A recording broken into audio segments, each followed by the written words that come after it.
साथियों नमस्कार। आप सुन रहे हैं मेरा यूट्यूब चैनल कानून की किताब।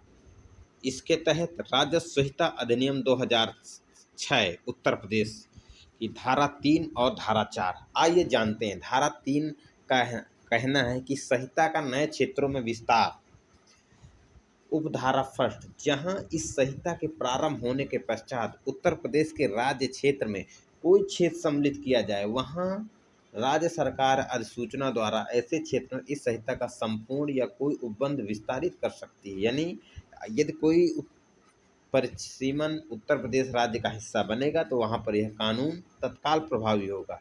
जहां उपधारा 2 कहती है, जहां उपधारा फर्स्ट के अधीन कोई अधिसूचना जारी की जाए, वहां उक्त उपधारा का विनिर्दिष्ट क्षेत्र में प्रयुक्त किसी अधिनियम या नियम या विनियमन के उपबंध जो इस प्रकार लागू किए गए उपबंधों से असंगत हो निरसित हो जाएंगे। उपधारा 3, राज्य सरकार किसी पश्चावर्ती अधिसूचना द्वारा उपधारा फर्स्ट के अधीन जारी किसी अधिसूचना में संशोधन, रूपांतरण या परिवर्तन कर सकती है। धारा 4, परिभाषा। इस संहिता में इसकी जो उपधारा फर्स्ट है, आबादी या ग्रामीण आबादी का तात्पर्य किसी ग्राम के ऐसे क्षेत्र से है जिसका उपयोग इस संहिता के प्रारंभ होने के दिनांक को उसके निवासियों के आवास के प्रयोजनों के लिए या उसके सहायक प्रयोजनों तथा शयन व हरे वृक्षों, कुआं आदि के लिए किया जा रहा हो, या जिसे तत्पश्चात ऐसे प्रयोजन के लिए आरक्षित किया गया हो या किया जाए। उपधारा 2, कृषि के अंतर्गत बागवानी, पशुपालन, मत्स्य पालन, फूलों की खेती, मधुमक्खी पालन और कुक्कुट पालन भी है। यह उत्तर प्रदेश जो संहिता है, इसकी नियमावली है कि धारा 4 में कौन कौन किस अंतर्गत उत्तर प्रदेश राजस्व संहिता के अंदर आते हैं, इसकी हम विस्तृत जानकारी होती है। जैसे हमने कृषि पढ़ा, अब कृषि श्रमिक क्या है का तात्पर्य ऐसे व्यक्ति से जिसकी जीविका का मुख्य स्रोत कृषि भूमि पर शारीरिक श्रम है। बैंक उपधारा 4 है। बैंक का तात्पर्य वही होगा जो उत्तर प्रदेश साहूकारी विनियमन अधिनियम 1976 में उसके लिए दिया गया है। उपधारा 5, भूमि प्रबंधक समिति का तात्पर्य उत्तर प्रदेश पंचायत राज अधिनियम 1947 की धारा 28 क के अधीन गठित किसी भूमि प्रबंधक समिति से है। उपधारा 6, परिषद का तात्पर्य धारा 7 के अधीन गठित या गठित समझे जाने वाली राजस्व परिषद से है। उपधारा 7, पूर्त संस्था का तात्पर्य किसी पूर्त प्रयोजन के लिए गठित किसी अधिष्ठान, उपक्रम, संगठन या संघ से है और उसके अंतर्गत कोई विनिर्दिष्ट विन्यास भी है। कलेक्टर का तात्पर्य उपधारा 8, कलेक्टर का तात्पर्य धारा 12 की उपधारा फर्स्ट के अधीन राज्य सरकार द्वारा इस रूप में नियुक्त किसी अधिकारी से है जिसके अंतर्गत निम्नलिखित भी हो। उपधारा 8 की का नंबर, उक्त धारा की उपधारा 2 के अधीन राज्य सरकार द्वारा नियुक्त कोई अपर कलेक्टर और इस संहिता के अधीन कलेक्टर के सभी या किन्हीं कृत्यों का निष्पादन करने के लिए राज्य सरकार द्वारा अधिसूचना द्वारा सशर्त प्रथम श्रेणी का सहायक कलेक्टर। उपधारा 9, संचित गांव निधि का तात्पर्य धारा 69 के अधीन गठित संचित गांव निधि से।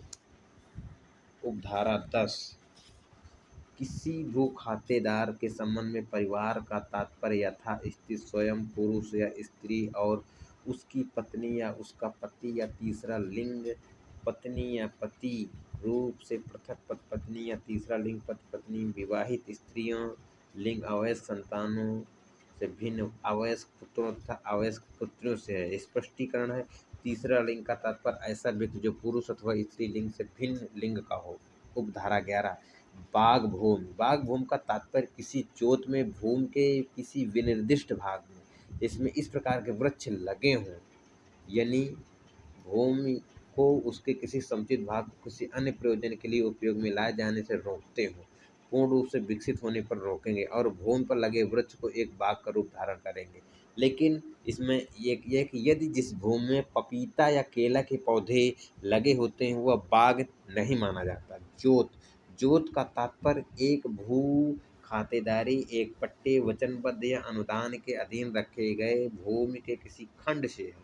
उपधारा 13, किसी जोत के संबंध में सुधार का तात्पर्य किसी ऐसे सकर्म से है जिससे जोत के मूल्य में भौतिक रूप से अभिवृद्धि होती हो और जो उसके लिए उपयुक्त हो और उस प्रयोजन के सुसंगत हो जिस हेतु उसे रखा गया हो, और जो यदि जोत पर निष्पादित नहीं किया जाए उसके लाभ के लिए या प्रत्यक्ष रूप से संपादित किया जाता हो या संपादन के पश्चात उसके लिए प्रत्यक्ष रूप से लाभप्रद बनाया जाता हो और पूर्ववर्ती उपबंधों के अधीन उसके अंतर्गत निम्नलिखित संकल्प भी हैं। उपधारा 13 की जो उपधारा है फर्स्ट है, कृषि प्रयोजनों के लिए जल के भंडारण, आपूर्ति या वितरण के लिए तालाबों, कुओं, जल प्रणालियों, तटबंधों का निर्माण और अन्य कार्य। सेकंड नंबर, भूमि के जल निकास हेतु या बाढ़ से या जल से भूमि के टकराव या अन्य क्षति से भूमि की रक्षा हेतु निर्माण कार्य। थर्ड नंबर, वृक्षारोपण करना, भूमि को कृषि योग्य बनाना, घेराबंदी करना, समतल अथवा सीढ़ीदार बनाना। फोर्थ नंबर, आबादी या नगरीय क्षेत्र को छोड़कर अन्य जोत के आसपास जोत के सुविधाजनक लाभप्रद उपयोग या अध्यासन के लिए आवश्यक भवनों का निर्माण। 5 नंबर, पूर्वोक्त संक्रमणों से किसी संक्रम का नवीकरण या पुनर्निर्माण या उससे परिवर्तन या उसका परिवर्धन।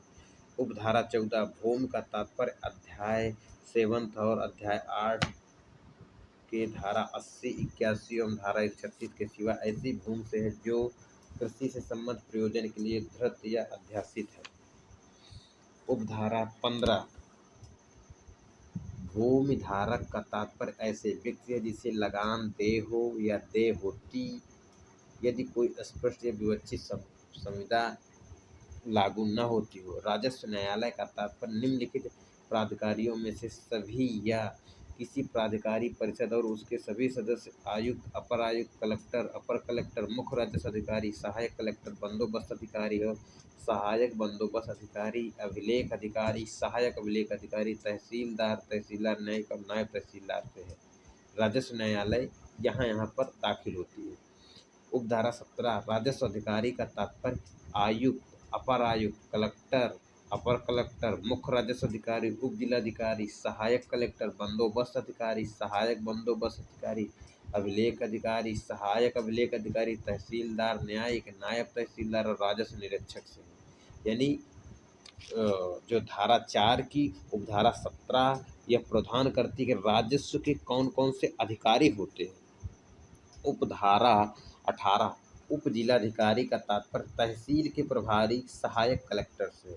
उपधारा 19, टेंगियो रोपवानी का तात्पर्य ऐसी वन रोपण प्रणाली से है जिसके पहले चरण में वृक्षारोपण कृषि फसल के उगाने के साथ साथ किया जाता है, जिसमें फसल का विकास इस प्रकार रोपित वृक्षों द्वारा फैलाव बनाने पर रुक जाता है जिससे कृषि फसल की खेती असंभव हो जाती है। उपधारा 20, गांव का तात्पर्य किसी ऐसे स्थानीय क्षेत्र से है जो चाहे घना हो या नहीं हो, तत्संबंधी जिले के राजस्व अभिलेख में गांव के रूप में अभिलिखित हों और उसके अंतर्गत ऐसा क्षेत्र भी है जिसे राज्य सरकार सामान्य विशेष अधिसूचना द्वारा गांव के रूप में घोषित करे। उपधारा 21, गांव शिल्पी का तात्पर्य ऐसे व्यक्ति से है जिसकी जीविका का मुख्य स्रोत कृषि है, उसके आनुषंगिक प्रयोजनों के लिए प्रयोग में लाए जाने वाले परंपरागत औजारों, उपकरणों और अन्य सामानों या वस्तुओं का निर्माण या सुनार, नाई, धोबी, मोची या ऐसा कोई अन्य व्यक्ति भी है जो सामान्यतः किसी गांव में अपने परिश्रम से या अपने परिवार के किसी सदस्य के परिश्रम से शिल्पकारी करके अपनी जीविका का अर्जन करता है। उपधारा 22, शब्द और पद गांव निधि, ग्राम सभा और ग्राम पंचायत के वही अर्थ होंगे जो उत्तर प्रदेश राज्य अधिनियम 1947 उनके लिए दिए गए हैं। उपधारा 23, कृषि वर्ष तात्पर्य ऐसे है जो कैलेंडर वर्ष में जुलाई के प्रथम दिन से आरंभ होकर जून के 30वें दिन समाप्त हो, इसे फसली वर्ष कहा जाता है। 24 उपधारा है मध्यावर्ती उपधारा 24 मध्यवर्ती का तात्पर्य जब उसका संबंध किसी स्थान से हो, उक्त स्थान या उसके किसी भाग के स्वामी, मतहतदार, अदना मालिक, ठेकेदार, अवध के पट्टेदार, दवामी या इस्तमरारी और दवामी काश्तकार से है। उपधारा 25 पट्टा के अंतर्गत जब उसका संबंध खानों या खनिज पदार्थों से हो, सिकामी पट्टा, अन्वेषण पट्टा और पट्टा देने या सिकामी उठाने के अनुबंध भी हैं और पट्टेदार की व्याख्या तदनुसार ही की जाएगी। 26 उपधारा 26 डिक्री का वही अर्थ होगा जो सिविल प्रक्रिया संहिता 1908 की धारा 2 इसके लिए समानुदेशित है। उपधारा 27 राज्य सरकार का तात्पर्य उत्तर प्रदेश की राज्य सरकार से है। उपधारा 28 केंद्रीय सरकार का अर्थ होगा जो साधारण खंड अधिनियम 1897 की अधिनियम की संख्या 10 की धारा 3 में इसके समानुदेशित है। उपधारा 29 मिल जुमला संख्या का तात्पर्य सैद्धांतिक रूप से विभाजित लेकिन भौतिक रूप से अविभाजित खेत के जिस भाग को इंगित करने वाली सजरा संख्या है। तो साथियों, हमने सुना जो उत्तर प्रदेश राज्य संहिता अधिनियम 2006 की जो धारा 4 है, इसमें कुल 29 उपधाराएं हैं और उपधाराएं यह किस प्रकार से जो कृषि राजस्व से संबंधित जो प्रक्रियाएं हैं उनको परिभाषित करते हैं। तो आप अगले एपिसोड में, अगले वीडियो में अगली धारा जो 5 होगी उसकी जानकारी प्राप्त करेंगे। साथियों, चैनल को सब्सक्राइब नहीं किया है तो चैनल को सब्सक्राइब करें। यदि कोई आप जानकारी चाहते हैं तो कमेंट बॉक्स में करें, वीडियो को शेयर करें। धन्यवाद।